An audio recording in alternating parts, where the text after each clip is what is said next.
Few directors have shaped world cinema like Ingmar Bergman. His films, steeped in silence, faith, and inner torment, explored the vast spaces between life and death. This God or Christ is marvelous, and you are a dirty snake. It is not good for your feeling. But if you feel you have to do as good as possible under these circumstances, and this love and this good doesn't exist. Love and loneliness. By the time of his passing in 2007, Bergman had become synonymous with the language of introspection. Yet behind the stern image of the Swedish auteur was a passionate moviegoer. A man who filled notebooks with thoughts about films that touched him deeply. Though he never published a formal ranking of favorites, interviews, diaries, and archival conversations reveal a handful of movies he returned to throughout his life. These weren't chosen for prestige or fashion. They were films that pierced his soul, that reflected his fascination with morality, spirituality, and human frailty. From the visionary mysticism of Tarkovsky to the tragic poetry of Fellini, and from Kurosawa's moral puzzles to Wilder's sharp dissection of fame, Bergman's favorites trace a map of cinema's conscience. In this video, we'll uncover the 6 films that Bergman cherished most, a journey across continents, decades, and emotions. Each film is a mirror, revealing not only the genius of its director, but also the restless spirit of Bergman himself. Number 6, Sunset Boulevard, 1950, Billy Wilder. So when Norma says, Tell him without me, he wouldn't have any job, because without me, there wouldn't be any Paramount studio. You're right, Miss Desmond. When Ingmar Bergman praised American cinema late in his life, he wasn't speaking in generalities. He was remembering the films that had shaped his sense of storytelling and rhythm. Chief among them was Billy Wilder's Sunset Boulevard, the 1950 film noir that tore apart Hollywood's own illusions. Bergman may have spent most of his career on an isolated Swedish island, but he carried a quiet admiration for Hollywood craftsmanship. "The American way of making movies," he once said, "is very vital and stimulating. I've learned a great deal from it." That vitality found its purest expression, for him, in Wilder's acidic masterpiece. The film opens with a dead man floating face down in a swimming pool. The corpse narrates its own story, flashing back to the chain of vanity and delusion that led to his death. Joe Gillis, a down-on-his-luck screenwriter, hides his car in the garage of a decaying mansion on Sunset Boulevard and meets Norma Desmond, a silent film queen who never accepted that the world moved on. She lives surrounded by faded photographs and her pet chimpanzee's coffin, worshipped only by her butler, Max, himself a relic from her glory days. When Norma hires Joe to polish her script, he trades independence for comfort, descending into a gilded cage. Their relationship spirals into obsession, jealousy, and ultimately murder. Bergman never wrote an essay on Sunset Boulevard, yet its fingerprints appear in his work. He admired Wilder's precision, the way every scene balanced irony and compassion, cruelty and pity. "American filmmakers," he told an interviewer, "taught me clarity. They know how to tell a story. Wilder's film embodies that clarity. The stark lighting, the meticulous blocking, the bold narration that turns cynicism into poetry." Bergman's own persona and scenes from a marriage would later echo this blend of theatrical intimacy and emotional exposure. He was fascinated, too, by what Sunset Boulevard said about aging and delusion. Wilder's portrait of Norma Desmond's descent resonated with Bergman's recurring theme of artists facing irrelevance. Like Desmond, Bergman's characters often confront the collapse of identity. The actress in Persona, the priest in Winterlight, the writer in Hour of the Wolf. To Bergman, Sunset Boulevard wasn't just satire. It was tragedy masquerading as comedy. He once said, "Behind laughter, there is fear." Norma's grand entrance, "All right, Mr. DeMille, I'm ready for my close-up," embodies exactly that duality. The horror of denial presented as performance. In interviews, Bergman grouped Wilder with Ernst Lubitsch and George Cukor as masters of style with soul. He admired how Wilder could frame human weakness without contempt. In Sunset Boulevard, vanity becomes pathos, ambition becomes madness, and fame turns fatal. All themes that aligned with Bergman's belief that art exposes the masks people wear. Sunset Boulevard was nominated for 11 Oscars and won 3, including Best Screenplay. Yet for Bergman, its value wasn't in trophies, but in truth. It captured the fragility of artists who live for applause and die when it fades. A fear he confessed haunted him too. Why do you think a director known for spiritual despair and Nordic silence would revere a Hollywood noir? Was Bergman responding to Wilder's storytelling craft? Or to the universal loneliness hiding beneath Norma Desmond's glamour? Number 5. The Passion of Joan of Arc, 1928. Carl Theodor Dreyer. When Ingmar Bergman discussed the directors who most haunted him, Carl Theodor Dreyer always surfaced, sometimes with awe, sometimes with irritation. He once confessed, "I like Dreyer in a protesting way," meaning that Dreyer's intensity unsettled him even as it inspired him. Nowhere was that power clearer than in The Passion of Joan of Arc, the 1928 silent masterpiece that Dreyer built almost entirely from the trembling face of his heroine, Renée Jeanne Falconetti. Bergman first encountered it as a young man, and the film's raw spiritual energy would reverberate through his own career for decades. Dreyer's film tells the story everyone knows, the trial and execution of Joan of Arc, but strips away all spectacle. There are no battlefields, no sweeping vistas, only faces. Joan's face, pale and luminous, fills the screen as she's interrogated by a chorus of clergymen whose features twist between piety and cruelty. The film unfolds almost in real time as Joan is bullied, tricked, and condemned, culminating in her immolation at the stake. Every shot feels carved from anguish. Dreyer's camera hovers close enough to catch tears clinging to eyelashes, pores glistening with sweat. For Bergman, this was cinema as spiritual surgery, cutting directly into the human soul. In later interviews, Bergman admitted he both admired and resisted Dreyer's aesthetic perfection. Some of his pictures, he said, infected me. He meant it literally. Dreyer's obsession with suffering and salvation infected Bergman's own vision of faith. Without Dreyer, there might be no The Seventh Seal or Winter Light, films that also reduce vast theological questions to intimate human expressions. Bergman once compared Dreyer to a priest conducting a ceremony. The audience, willingly or not, becomes his congregation. The aesthetic influence ran deep.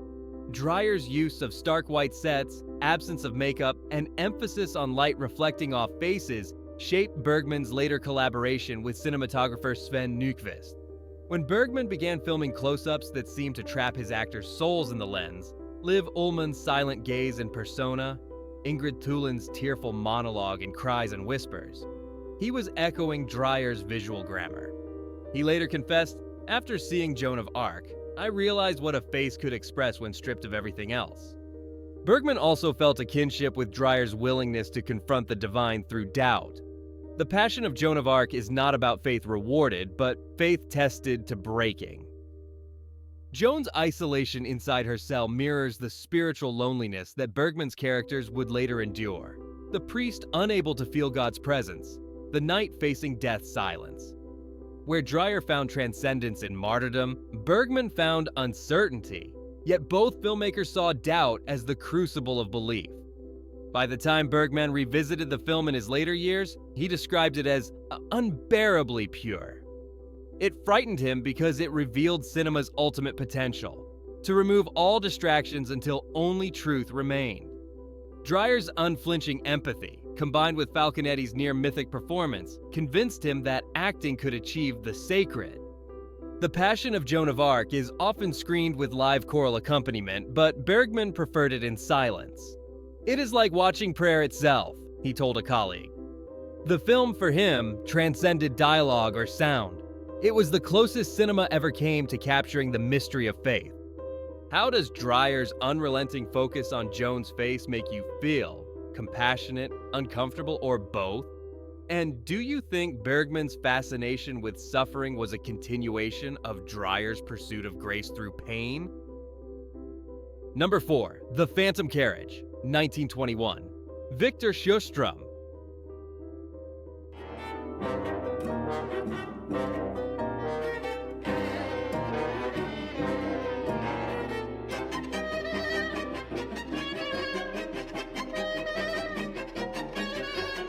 For Ingmar Bergman, The Phantom Carriage was more than a film. It was a revelation.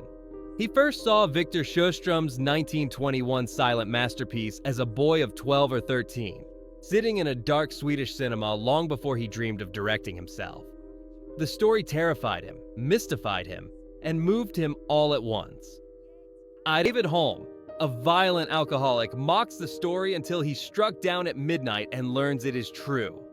Guided by his dead friend Georges, he relives the destruction he's caused, his abuse of his wife Anna, the suffering of Salvation Army worker Sister Edith, and the collapse of his family under his drunken cruelty. Only when he sees Anna preparing to poison herself and their children does David beg for a final chance to make amends. In the film's climax, time freezes, allowing him to stop the tragedy and vow to change his life. Even decades later, Bergman could recall the sensation of seeing the phantom's balance between darkness and grace deeply influenced Bergman's later writing. In Wild Strawberries, The Seventh Seal, and Fanny and Alexander, characters confront guilt and mortality in ways that echo Holmes' haunting journey. Even Bergman's recurring theme of the silent god, a deity who watches but does not intervene, has roots in Sjostrom's ghostly carriage driver, who enforces divine justice without words. When Bergman finally became Sweden's most famous filmmaker, he returned the favor. In 1957, he cast Victor Sjostrom, then 78 years old, as the lead in Wild Strawberries. The role of the aging professor confronting his past was, in Bergman's eyes, a tribute to the man who had given him his cinematic awakening. On set, he treated Sjostrom with reverence, later calling him the father of Swedish cinema. In Bergman's personal office, a framed still from The Phantom Carriage hung on the wall for decades. A constant reminder of the movie that opened his eyes to the power of film. He believed Sjostrom's fusion of realism and the supernatural proved that art could bridge the physical and metaphysical worlds. By the end of his life, Bergman still spoke of The Phantom Carriage with undimmed awe. "It's not about ghosts," he said softly. "It's about the soul." Do you think a film made over a century ago can still evoke the same fear and compassion today? And if The Phantom Carriage were remade now, could it retain its eerie spirituality? Or would modern effects destroy its fragile magic? Number 3, Rashomon, 1950, directed by Akira Kurosawa. When Ingmar Bergman first saw Rashomon, he knew he was witnessing a turning point in film history. Akira Kurosawa's 1950 masterpiece didn't just change Japanese cinema, it changed the way the world thought about truth. For Bergman, who spent his own career exploring the blurry line between illusion and reality, Rashomon was a revelation. He once said that Kurosawa was a filmmaker who never repeated himself, admiring his ability to reinvent his voice without losing integrity. Set in 12th century Japan, Rashomon begins in a downpour at a ruined gate, where 3 men, a woodcutter, a priest, and a cynical commoner, seek shelter from the storm.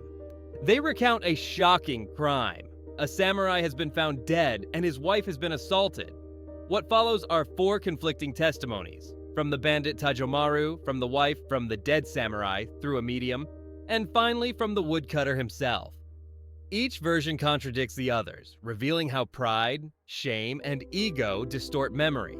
The truth becomes unknowable. For Bergman, this narrative structure, one story told from multiple contradictory perspectives, was revolutionary. Kurosawa's Rashomon opened the world's eyes, he said in an interview. It showed that cinema could be subjective, that every image could be a point of view. That idea would echo through Bergman's own work. In Persona and Cries and Whispers, he explored fractured identities and unreliable memories in ways that directly reflect Kurosawa's influence. Both directors were obsessed with human perception, what we see, what we hide, and what we choose to believe. Beyond structure, Bergman admired the emotional depth of Kurosawa's direction. He loved how the Japanese master balanced philosophy with visceral energy.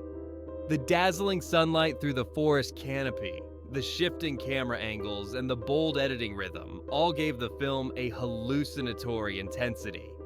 He paints with movement, Bergman once said. Each frame breathes with life, even when it tells of death. Kurosawa's cinematographer, Kazuo Miyagawa, used shafts of light and shadow not just as decoration, but as metaphors for truth itself, a technique Bergman would later echo with cinematographer Sven Nykvist. Thematically, Rashomon resonated with Bergman's own spiritual skepticism. Kurosawa's film suggested that morality and truth are fluid, shaped by perspective. Bergman often explored similar terrain: priests losing faith, lovers caught in lies, artists blinded by ego. "The human being is the greatest mystery," Bergman once remarked. "We live behind our own masks." In that sense, Rashomon and Bergman's persona are cinematic siblings. Both force audiences to confront the chaos beneath the surface of human identity. Bergman also admired Kurosawa's discipline as a craftsman. He respected that Kurosawa could work across genres, samurai epics, thrillers, intimate dramas, while maintaining emotional honesty. Unlike some European auteurs who, in Bergman's view, became trapped by their own artistic mannerisms, Kurosawa kept evolving. He was never enslaved by his own style, Bergman noted. That's what makes him great. In the end, Rashomon left Bergman both humbled and inspired. It proved that cinema could mirror the uncertainty of life itself, that truth, like light through leaves, is always shifting. When you watch Rashomon, whose story do you believe? The bandits, the wives, or the woodcutters? Do you think truth in art matters more than emotion, or is cinema's power precisely that it allows every viewer to find their own version of reality? Number 2, La Strada, 1954, directed by Federico Fellini. La storia di Gelsomina e Zampano, una storia che ricorderete sempre con profonda commozione. Ingmar Bergman and Federico Fellini were two sides of the same cinematic coin, one probing despair and silence, the other exalting life's chaos and color. Though their worlds look different, Bergman adored Fellini's imagination. "I love him both as a person and as a director," he once said. "His films give me childlike joy." Among them, La Strada held a special, enduring place in his heart.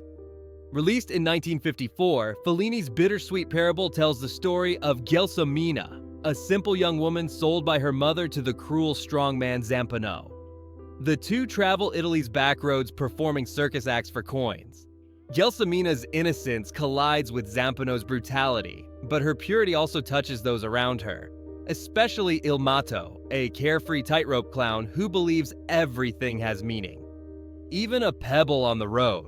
When Zampano kills Il Matto in a jealous rage and later abandons Gelsomina, she wastes away, her spirit broken. Years later, Zampano hears her song on a seaside breeze and breaks down sobbing. A rare glimpse of grace from a man consumed by pride.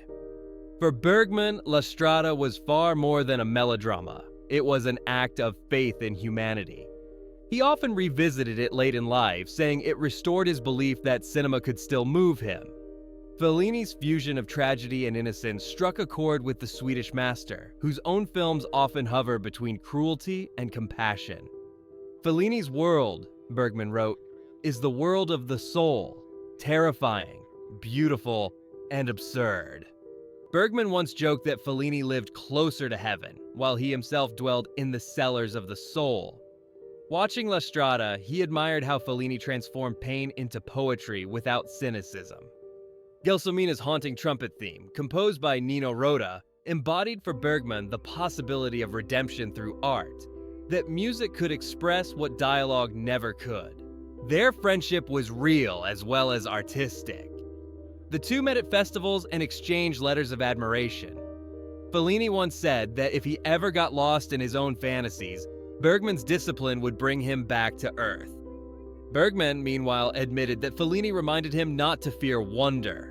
"We are both children," he said, "only his toys are brighter." Bergman also spent decades dissecting guilt. That redemption moved him profoundly. When you watch La Strada, do you feel pity for Zampano or contempt? Is his final breakdown an act of true repentance or merely the collapse of a man haunted by what he's lost? Number 1, Andrei Rublev, 1966, directed by Andrei Tarkovsky. If there was one filmmaker who touched Ingmar Bergman on a spiritual level, it was Andrei Tarkovsky. Bergman never hid his admiration. In fact, he once declared, "Tarkovsky for me is the greatest." He moves naturally in the room of dreams. That statement alone captures how deeply Bergman felt the Russian master's influence. Among all of Tarkovsky's films, Andrei Rublev stood out as the one that left Bergman encouraged and stimulated, as if Tarkovsky had found a cinematic language he himself had always searched for but never fully discovered. Released in 1966, Andrei Rublev is not a conventional biopic. Instead of chronicling the life of the 15th century icon painter in a straightforward way, Tarkovsky crafts a sprawling mosaic of episodes, moments of war, faith, despair, and rebirth, set against the brutality of medieval Russia. Rublev, played by Anatoly Solzhenitsyn, wanders through plague-stricken villages, witnesses human cruelty, and questions his divine purpose. By the film's end, he rediscovers his calling through the act of creation, painting icons once again as bells ring in the distance, a sound that feels like the awakening of the human soul itself. Bergman was moved not just by Tarkovsky's story, but by his method. He admired how Andrei Rublev rejected tidy explanations and instead unfolded like a dream, full of silences, symbols, and elemental images.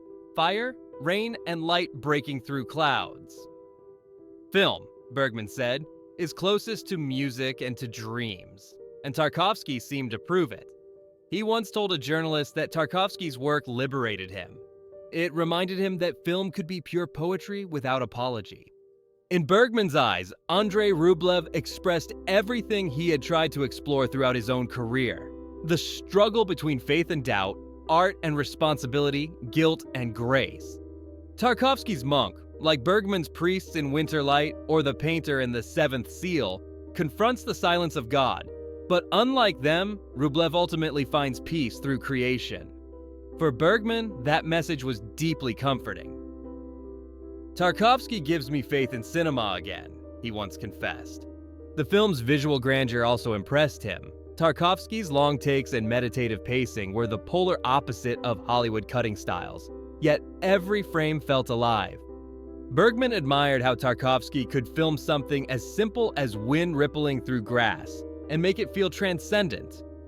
Andrei Rublev, he believed, turned suffering into a sacred act of seeing, a kind of prayer in motion. Interestingly, Bergman saw parallels between himself and Tarkovsky, even though their temperaments were different. Both were perfectionists obsessed with time, memory, and the human soul. But where Bergman wrestled with the absence of faith, Tarkovsky radiated belief. "He made me realize that cinema could reach beyond despair," Bergman told a colleague in the 1980s. "Watching Andrei Rublev," he said, "was like standing inside a cathedral built of light." When asked late in life if any film had truly changed him, Bergman didn't hesitate. Andrei Rublev. It wasn't just a masterpiece to him, it was a revelation. Do you think Tarkovsky's vision of faith and forgiveness speaks to modern audiences, or is its power rooted in its time and culture? Have you ever watched a film that left you feeling spiritually changed the way Andrei Rublev did for Bergman? As Ingmar Bergman approached the end of his life, his reflections on cinema revealed not arrogance, but humility. He never saw himself as standing above other filmmakers. Instead, he looked back in awe at the artists who had moved him, those who spoke a visual and emotional language he longed to master. His list of favorite films: Andrei Rublev, La Strada, Rashomon, The Phantom Carriage, The Passion of Joan of Arc, and Sunset Boulevard, reads like a roadmap of cinema's soul. From Tarkovsky, he learned that film could function as a prayer. From Fellini, that it could sing like a carnival. From Kurosawa, that truth is slippery and endlessly debatable. Dreyer showed him faith stripped bare, while Sjostrom taught him that the silent image can sometimes speak louder than words. And from Billy Wilder, he took a bittersweet reminder that even cynicism and satire can hide a desperate yearning for meaning. These weren't just movies Bergman admired. They were conversations he continued throughout his career.